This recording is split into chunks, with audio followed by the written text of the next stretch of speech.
Bismillahirrahmanirrahim. Assalamualaikum warahmatullahi wabarakatuh. Saya Lisna Susilawati, mahasiswi Prodi Perbankan Syariah kelas B semester 6. Saya akan menjawab pertanyaan soal ujian akhir semester mata kuliah analisis tingkat kesehatan bank. Baik, langsung mulai saja. Pertanyaan pertama yaitu, apa yang Anda ketahui tentang transparansi dan kualitas data bank syariah?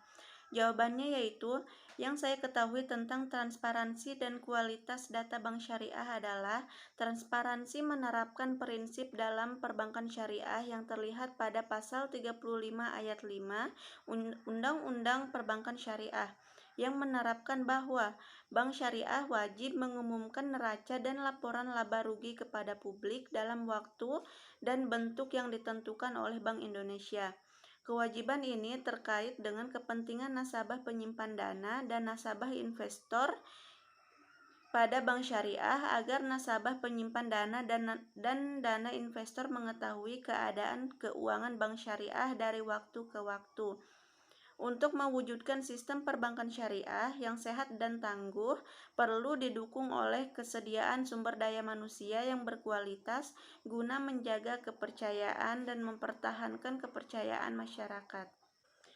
Kemudian pertanyaan yang kedua yaitu, menurut Anda bagaimana tata cara penilaian tingkat kesehatan bank umum syariah dan unit usaha syariah secara individual maupun secara konsolidasi? Jawabannya yaitu, penilaian tingkat kesehatan bank umum syariah dilakukan secara individual dan konsolidasi, sedangkan penilaian tingkat kesehatan bank secara individual, unit usaha syariah hanya mencakup faktor profil risiko.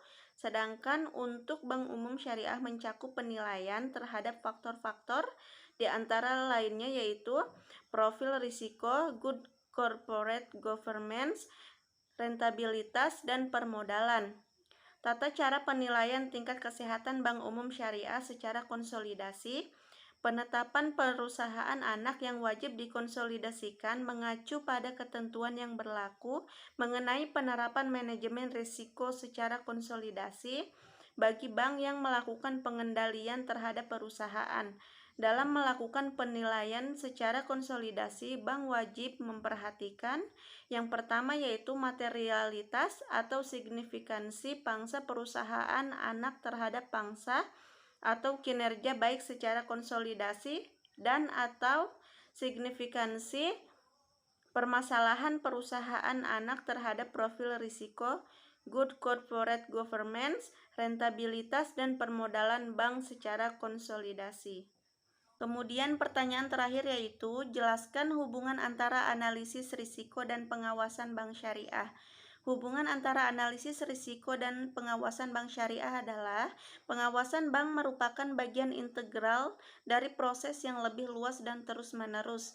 Biasanya mencakup pengawasan off-site dan periksaan di tempat.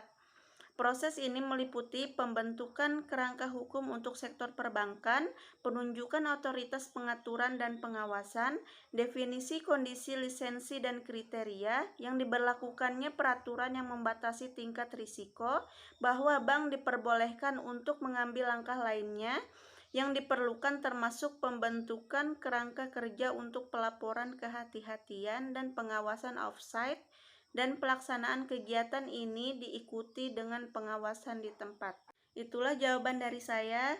Saya ucapkan terima kasih. Wassalamualaikum warahmatullahi wabarakatuh.